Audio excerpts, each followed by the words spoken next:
탈무드에 있는 이야기입니다. 한 유명한 랍비가 어느 성을 방문을 했습니다. 성을 방문해서 사람들을 만나는 중에 랍비는 이 성을 지키는 사람을 내가 만나고 싶습니다. 그랬습니다. 그랬더니 사람들이 성을 지키는 수비대 군인의 지휘관 장군을 데리고 왔습니다. 장군을 보더니 랍비가 장군이 이 성을 지키는 사람이 아닙니다. 그랬습니다. 이번에는 사람들이 성의 치안을 맡은 경찰 책임자를 데리고 왔습니다. 랍비는 경찰 책임자가 이 성을 지키는 사람이 아닙니다. 그랬습니다. 그랬더니 사람들이 묻습니다. 그러면 도대체 선생님, 이 성을 지키는 사람이 누굽니까? 랍비가 대답합니다.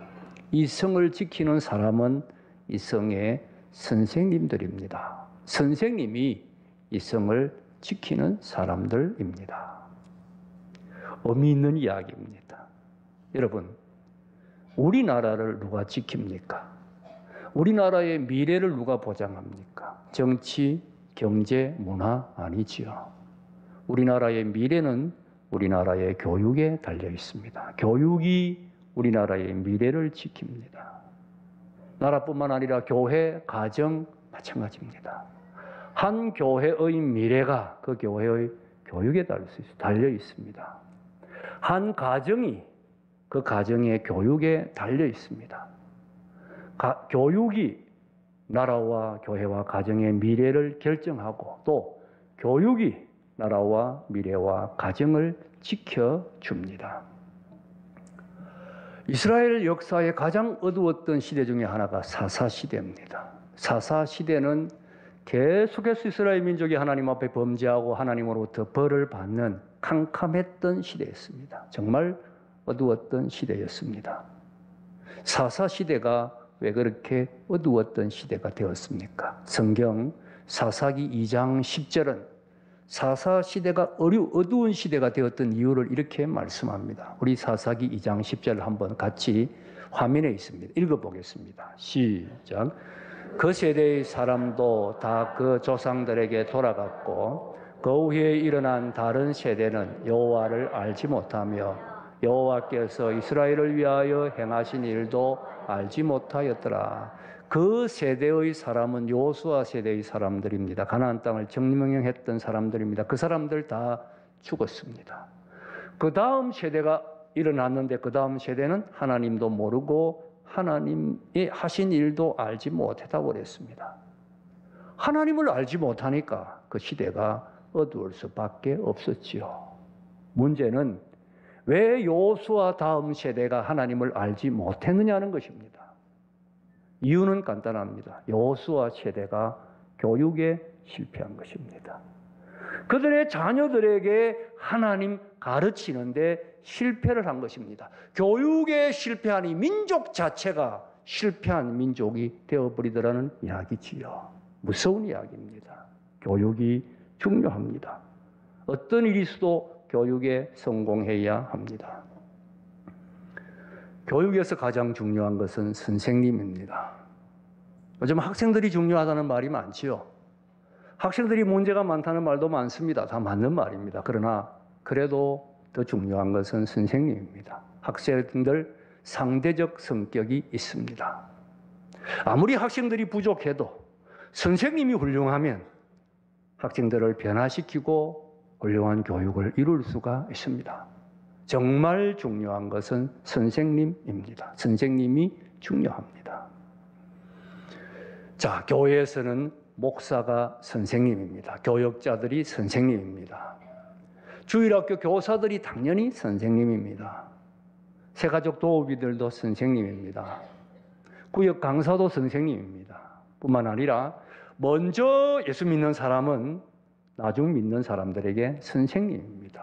선생이라는 것을 알아야 됩니다. 가장 중요한 것은 우리 모두가 우리 자녀들에게 선생님이라는 사실입니다. 자녀들에게는 선생님보다 더 영향을 많이 끼치는 선생님이, 부모보다 영향을 더 많이 끼치는 선생님이 없습니다. 자녀에게 가장 중요한 선생님은 부모입니다. 윈스턴 처칠이 위인으로 바쳐지고 인기 절정에 있을 때에 신문에서 어느 런던의 신문사에서 특집 기사를 내었습니다. 위인의 스승들 이런 제목입니다. 윈스턴 처칠의 유치원부터 시작해서 선생님들을 다 조사해서 소개하면서 어떤 선생님이 어떤 영향을 미쳤는가 이것을 특집으로 만들어 기사로 발표를 한 것입니다. 처칠이 그 기사를 보고 신문사에 메모를 하나 보냈습니다. 당신들 기사 훌륭한 기사입니다. 그러나 내게 가장 중요한 선생님, 내 인생에 결정적 영향을 주신 선생님 한 분을 당신들은 빠뜨렸습니다. 그 선생님은 바로 나의 어머니입니다. 그렇게 말했다고 합니다. 맞는 말이지요.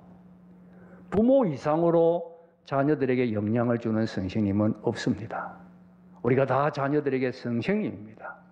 이런 점에서 우리 모두가 선생님입니다. 중요한 것은 어떻게 하면 우리가 좋은 선생님이 될 수 있을까 하는 것입니다. 인류 역사상 가장 위대한 선생님은 예수님이십니다. 예수님은 물론 당연히 우리의 구주이십니다. 동시에 예수님은 위대한 선생님이셨습니다. 보세요. 예수님은 단 한 권의 책도 저술하신 적이 없습니다. 예수님 사신 곳에서 300리 밖으로 나가보신 적도 없습니다. 그런데 어떻게 그의 가르침이 전 세계를 뒤덮었고 그의 가르침이 오늘 우리에게까지 왔습니까? 이유는 하나입니다. 예수님은 교육에 성공하셨기 때문입니다. 예수님은 12제자를 가르쳤습니다. 그것도 딱 3년 가르쳤습니다. 그런데 그 교육에 성공했습니다. 그 제자들이 예수님 가르치신 복음의 진리를 가지고 로마를 정복했고 그 제자들을 통하여 복음이 온 세계에 전파가 된 것입니다. 예수님은 교육에 성공하신 가장 위대한 선생님이셨습니다. 우리가 영원히 본받고 배워야 할 선생님은 예수님입니다. 그러면 예수님은 어떤 선생님이셨습니까? 첫째, 예수님은 제자들을 사랑하신 선생님이셨습니다. 예수님은 제자들을 사랑하신 선생님입니다. 자, 오늘 본문 1절 우리 한번 읽어보십시다. 오늘 본문 1절입니다. 시작. 6월절 아버지께로 돌아가실 때가 이른 줄 아시고 세상에 있는 자기 사람들을 사랑하시되 끝까지 사랑하시니라. 여기 예수님 뭐라고 말씀했습니까? 세상에 있는 자기 사람들, 제자들을 가리키지요. 사랑하시되 어떻게? 끝까지 사랑하셨다. 지금 시간은 예수님 십자가에 못 박히기 전날 밤입니다. 장소는 마가 요한의 다락방입니다. 이때 제자들의 모습은 사실은 실망스러웠습니다. 예수님 제자들의 발을 씻기는데 전혀 이해를 못합니다. 베드로는 선생님이 어떻게 내 발을 씻깁니까? 내 발 못 씻깁니다. 이렇게 나옵니다. 예수님께서 내가 네 발을 씻기지 아니하면 너와 나와 상관이 없다 그랬더니 베드로 그다음 하는 말이 그러면 선생님 내 손과 머리도 다 씻겨주세요. 예수님 하시는 일을 전혀 이해하지 못합니다. 이런 답답하고 안타까운 제자들이지만 본문은 예수님 그들을 사랑하시되 끝까지 사랑하셨다. 끝까지 사랑하시고 결국은 그들을 위하여 생명까지 희생하셨습니다. 예수님은 한마디로 제자들을 사랑하신 선생님이셨습니다. 예루살렘에 가면 바드 야셈이라는 유명한 기념관이 있습니다. 바드 야셈이란 말은 기억의 집이라, 기억의 집 그런 뜻인데 2차 대전 때 600만 유태인이 학살당한 것을 기념해서 기념관을 만들어 놓은 겁니다. 그리고는 우리가 절대로 이 일을 잊어서는 안 된다. 그래서 그 기념관 이름이 기억의 집 바드 야셈입니다. 기념관을 나오면 뒤에 언덕이 있고 그 언덕에 올라가면 아이들의 희생을 기념하는 탑이 있습니다. 그 탑 뒤에 한 어른의 동상이 만들어져 있습니다. 이 동상은 특징이 혼자가 아니고 아이들 한 10명을 이렇게 품에 안는 이런 모습으로 동상이 만들어져 있습니다. 그 동상의 주인공은 코르작이라는 선생님입니다. 2차 대전 때에 독일 나치가 유대인 아이들을 잡아 죽이려고 한 학교를 초등학교를 급습을 했습니다. 유대인 아이들이 나치 독일 군인을 보니까 눈치를 채고 두려워서 벌벌 떱니다. 그때 선생님이 코르작이었습니다. 선생님은 아이들에게 두려워하지 마라, 겁낼 것 없다, 두려워하지 마라 격려하고 그 아이들과 함께 트럭을 타는 겁니다. 코르작은 폴란드 사람이었습니다. 그는 수용소에 끌려갈 이유가 없었습니다. 군인들이 그를 떼어놓으려고 했습니다. 그러나 소용이 없었습니다. 나는 아이들과 함께 하겠다. 트럭을 탔고 기차를 탔고 아우슈비츠까지 같이 갔습니다. 마침내 아이들이 가스실에 들어갈 때에 선생님이 앞장서서 갔습니다. 가스실 속에서도 죽어가는 아이들을 향하여 애들아 염려할 것 없다. 애들아 두려워하지 마라. 애들아 겁낼 것 없다. 그렇게 아이들을 격려하고 아이들을 보호하면서 그는 그 가스실에서 죽었습니다. 이 선생님을 기념하기 위하여 바드 야셈, 유대인들에게는 가장 중요한 이 기억의 집에 이분의 동상을 만들어 놓은 것입니다. 코르작 선생님은 선생님이 제자들을 어떻게 사랑해야 하는지 몸으로 보여준 인류 역사에 길이 남는 위대한 선생님이셨습니다. 교육의 기초는 사랑입니다. 선생님은 학생을 사랑해야 됩니다. 오늘날 사랑이 없는 교육이 문제입니다. 말만 가지고 교육을 하려고 하니까 교육이 되지 않는 것이지요. 사랑을 담아야 됩니다. 말 한마디를 해도 사랑의 가슴으로, 뜨거운 사랑의 가슴으로 하고, 책망을 해도 사랑의 마음으로 책망을 해야 합니다. 여러분 혹시 어린 자녀를 심하게 꾸짖거나 아니면 어린 자녀를 향하여 크게 화를 내거나 아니면 때려보신 적이 있습니까? 그 아이를 한번 조용하게 한번 살펴보세요. 2, 3일이 지나면 그 아이가 몸살을 하든지 앓든지 아니면 아프지 않더라도 심각한 후유증이 오는 것을 볼 수가 있습니다. 사랑이 없는 교육이었기 때문입니다. 사랑이 없는 교육이 문제가 되는 것입니다. 우리가 우리의 교육의 대상인 학생들 혹은 자녀들을 징계할 수 있습니다. 우리의 교육의 대상인 학생들 혹은 자녀들이 죄로 타락한 인간이기 때문에 징계가 필요합니다. 중요한 것은 징계할 때 이것이 사랑하기 때문이라는 것을 알게 해주어야 합니다. 사랑하기 때문에 너를 바르게 하기 위하여 징계한다는 것을 알게 해주어야 징계가 되지. 그 사랑이라는 것을 알게 해주지 아니하면 그 징계는 오히려 역효과를 낼 수가 있습니다. 징계를 포함해서 모든 교육의 기초는 사랑입니다. 예수님은 제자들을 사랑하신 선생님이었습니다. 우리가 가르치는 대상을 사랑해야 합니다. 두 번째로 예수님은 본이 되신 선생님이셨습니다. 본을 보여주신 선생님이셨습니다. 자, 오늘 본문에 예수님 제자들의 발을 씻깁니다. 왜 발을 씻깁니까? 우리 본문 뒤로 가서 14절, 15절을 한번 읽어보십시다. 14절, 15절 시작. 내가 주와 또는 선생이 너희도 서로 발을 씻어주는 것이 옳으니라. 내가 너희에게 행한 것 같이 너희도 행하게 하려 하여 본을 보였노라. 기독교는 높은 자가 낮은 자의 발을 씻어주고 낮은 자를 섬기고 또 서로 섬겨야 하는데 그것을 너희들에게 교육하기 위하여 너희들도 그렇게 행하도록 하기 위하여 내가 뭘 보여줬어요? 본을 보여준 것이다. 제 아들의 발을 직접 씻김으로 섬김의 본을 보여주시고 섬김을 가르치시는 것입니다. 이 교육만이 그런 것이 아니지요. 예수님은 기도를 가르치실 때 직접 기도를 하심으로, 기도를 보여주심으로 기도를 가르쳤습니다.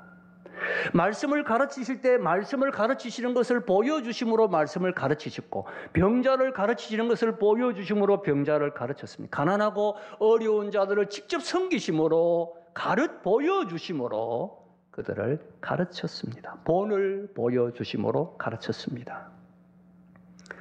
이스라엘에 아주 사탕을 좋아하는 아이가 있었습니다. 엄마가 사탕 그렇게 많이 먹으면 이가 썩으니까 몸에 해롭다고 먹지 말라고 아무리 이야기해도 듣지를 않는 겁니다. 그래서 이 엄마가 랍비를 찾아갔습니다. 자기 마을에 제일 훌륭하고 존경받는 랍비를 찾아가서 랍비에게 우리 아이 불러다가 사탕 먹지 말라고 한번 타일러 주세요. 랍비는 존경받으니까 랍비가 말하면 들을 줄 알고 랍비에게 부탁을 한 것입니다. 그랬더니 이 랍비는 아이를 불러오라고 말하는 대신에 죄송합니다란 부인 한 주간만 더 기다려주시고 한 주간 후에 오세요. 그러는 겁니다. 부인이 한 주간 후에 갔어요. 그랬더니 랍비가 또 하는 말이 한 주간만 더 기다려주세요. 정말 죄송합니다. 한 주간 후에 오세요.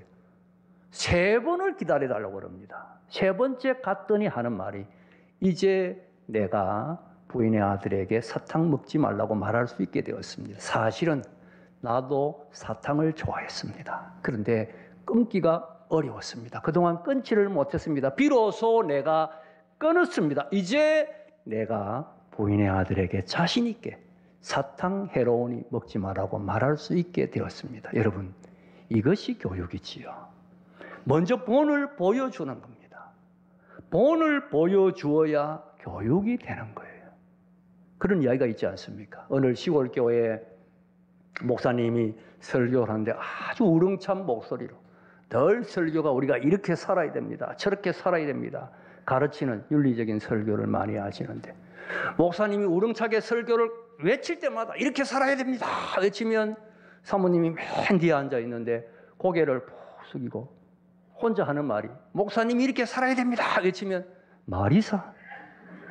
또 목사님이 외치면 말이사. 여러분, 교육은 말로 배우는 것보다 보고 배우는 것이 훨씬 더 많습니다. 특별히 교회와 가정은 보고 배우는 것입니다. 보여주어야 합니다. 좋은 본을 보여주어야 합니다. 제가 아는 장로님 한 분은 아들이 교회에 나오지 않습니다. 교회에 나오지 않을 뿐만 아니라 문제아들입니다. 애를 먹입니다. 그 장로님이 저한테 그 과정을 이야기를 하는데 이해가 되더라고요. 그 교회가 한 번은 시험에 빠진 겁니다. 한때. 양편으로 나누어졌는데 한쪽 편의 사람들이 매일 이 장로님 집에 모인 거예요. 장로님 집에 모여가지고 언론을 한 겁니다. 그때 그 아들이 감수성 예민한 사춘기였어요.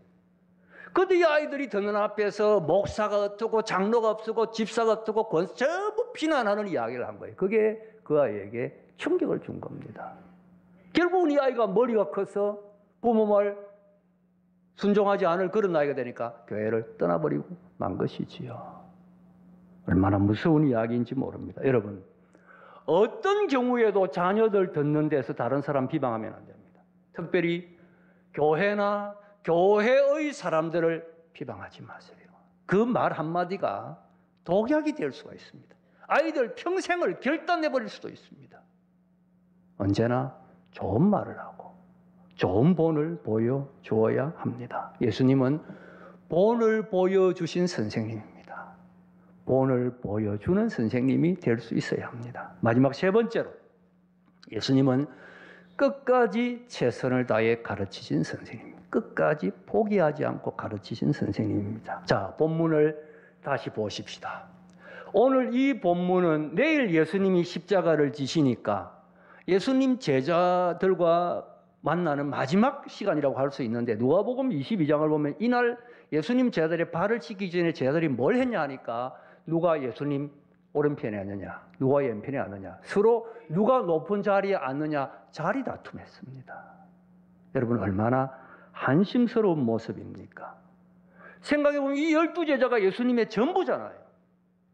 예수님 구원사역을 이루시고 성천하면 이 사람들이 이제는 그 구원사역을 이루어서 복음 전하고 교회 세우고 하나님 나라 확장해 가야 되는데 그래서 예수님 이들을 가르치는데 얼마나 정성을 쏟았습니까?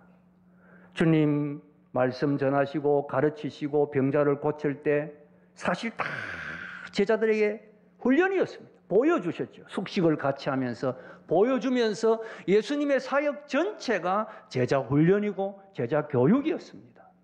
그런데 그 교육이 끝나는 시간이에요. 내일이면 십자가에 못 박히니 끝나는 시간입니다. 그런데 그 끝나는 시간에 예수님 사역을 이해도 못하고 누가 높은 자리에 앉느냐 자리 다툼하고 있으니 여러분 같으면 어떤 생각이 들었겠어요? 한번 생각해 보세요. 이런 한심한 놈들이 어디 있나? 내가 이걸 믿고 이들을 믿고 내가 3년을 수고를 했다니 이런 생각이 들지 아니겠습니까? 그러나 주님은 조금도 낙심하지 않았습니다. 끝까지 사랑하시고 끝까지 기대를 버리지 아니하시고 마지막까지 발을 씻김으로 섬김을 가르칩니다. 그 순간에도 발을 씻김으로 섬김을 가르칩니다. 끝까지 포기하지 않는 선생님, 끝까지 가르치신 선생님이 바로 우리 예수님이십니다. 우리가 잘 아는 유명한 헬렌 켈러는 그의 선생님 설리반이 없이는 상상할 수 없는 사람이었습니다. 설리반이 있기 때문에 헬렌 켈러가 있게 되지요. 이 설리반이라는 선생님 아주 불우하게 자라난 사람입니다. 어머니는 어릴 때 죽었고 아버지는 알코올 중독자로서 아이들을 버리고 위탁 가정에서 자라나는데 동생 하나 있는데 어릴 때 병들어 죽고 자기 눈에 안질생의 치료를 잘못해 시력을 잃고 여러분 한번 생각해 보세요. 어머니 죽고 아버지 알코올 중독자로 떠나고 동생 죽고 자기 시력 잃고 어떻게 살아납니까? 자살을 2번 기도했지만 극적으로 그때마다 구조가 됩니다. 그런데 이 셜리반이 좋은 선생님을 만납니다. 바바라는 신부님이셨어요. 그 신부가 셜리반에게 예수님의 사랑을 가르쳐 줍니다. 그의 가슴 속에 예수님의 사랑이 들어오고 주님의 힘을 의지하고 일어서지요. 그래서 맹아학교를 수석으로 졸업을 하고 또 신문사의 도움으로 눈 수술을 해서 보게 됩니다. 보게 되는 거예요. 이런 시점에 헬렌 켈러의 집에서 가정교사를 구한다는 말을 듣고 가정교사로 들어가는 겁니다. 그때 헬렌 켈러의 나이가 7살이었어요. 여러분, 7살 난 아이가 보지를 못하고 듣지도 못하고 말도 못합니다. 어떻게 살았겠습니까? 말 그대로 짐승이었습니다. 이상한 소리를 내고 이상 웅웅거리고 완전히 짐승이었어요. 그 아이의 선생님으로 들어가는데 이게 교육이 제대로 될 리가 있겠습니까? 한번 상상해 보세요. 보지도 못하고 듣지도 못하고 말도 못한 아이를 어떻게 가르칩니까? 짐승처럼 살아간 아이를 어떻게 가르칩니까? 이건 싸움이었습니다. 설리반도 양보하지 않고 이 헬렌 켈러가 한 번은 선생님 입을 때려가지고 앞니가 부러지고 이런 싸움이었어요. 그러나 설리반의 가슴 속에는 아이를 향한 사랑이 불탔어요. 뜨거운 사랑으로 포기하지 아니하고 가르치는데 뭐 여러 가지 학설이 있습니다만 가장 믿을 만한 학설은 제일 처음 가르친 것이 물입니다. 물. 그 물을 가르치기 위하여 물에 수백 번 물을 손이 닿게 하는 거예요. 손이 닿게 하고 마침내 이 물이라는 걸 알게 될 때 워터라고 손바닥에 워터라고 써주는 거죠. 이런 식으로 한 달간 가르쳐서 물 하나 가르치는 겁니다. 이런 식으로 셜리반이 헬렌 켈러와 함께한 시간이 46년입니다. 이런 피나는 포기하지 않는 교육 끝에 인류 역사에 길이 남는 위대한 헬렌 켈러가 탄생하게 되는 것입니다. 선생님은 포기하면 안 됩니다. 선생님이 포기하면 그 선생님이 가르치는 대상인 그 학생은 끝나는 거예요. 선생님이 포기하는 순간 그 학생은 끝나는 겁니다. 선생님은 끝까지 포기하지 않는 겁니다. 끝까지 포기하지 아니해야 합니다. 이렇게 최선을 다할 때 결과가 있습니다. 당장 눈에 보이지 아니해도 언젠가는 결과가 있습니다. 예수님 이 마지막 시간에 이렇게 한심스러운 제자들이었지만 그러나 결과가 있었지 않습니까? 결국은 그들이 복음 들고 생명을 걸고 복음을 전했고 로마를 정복했고 복음을 위하여 생명까지 다 희생했습니다. 끝까지 예수님이 낙심하지 않고 가르칠 때 제자들이 그 결과로 선생님에게 보여주신 것이지요. 어느 미국의 작은 교회에서 있었던 일입니다. 목사님이 한 주일은 권사님 한 분이 그 교회에 계시는데 이 권사님은 20살에서 70이 될 때까지 주일날 교사를 하신 거예요. 주일날 그 권사님 일어서라 그랬습니다. 20살에서 70 될 때까지 주일날 교사하신 선생님인데 크지 않는 교회인데 일어서라고 하고는 그 다음 목사님께서 이 권사님에게 배운 교인들은 다 한번 일어서 보세요 하니까 그 교회 절반 이상 일어선 겁니다. 목사님이 이 교회를 이렇게 키운 것은 내가 아니고 우리 권사님입니다. 권사님의 그 교육의 결과로 우리 교회가 이렇게 든든히 있었습니다. 여러분, 우리 권사님을 위하여 한번 특별 기도하십시다. 그래서 그 권사님을 위하여 특별 기도했다고 합니다. 여러분, 교육의 결과만큼 소중한 것이 없습니다. 사람이 이루어지는 거잖아요. 특별히 그리스도의 사람, 하나님의 사람, 하나님의 위대한 일꾼들이 이루어지잖아요. 하나님의 사람들이 이루어진다. 이것보다 더 보람되고 이것보다 더 기쁘고 가치 있는 일은 없습니다. 좋은 선생님 되십시다. 제자들을 사랑하고 본을 보이고 끝까지 포기하지 않는 선생님 되십시다. 우리의 교육을 통하여 내일의 위대한 하나님의 사람들이 자라나게 될 것입니다. 당장 눈에 보이지 않는다고 낙심하지 마십시오. 끝까지 포기하지 않을 때 우리 교육을 통하여 우리 교회에서, 여러분의 가정에서 내일의 위대한 하나님의 사람들이 자라날 수 있기를 주님의 이름으로 축복합니다.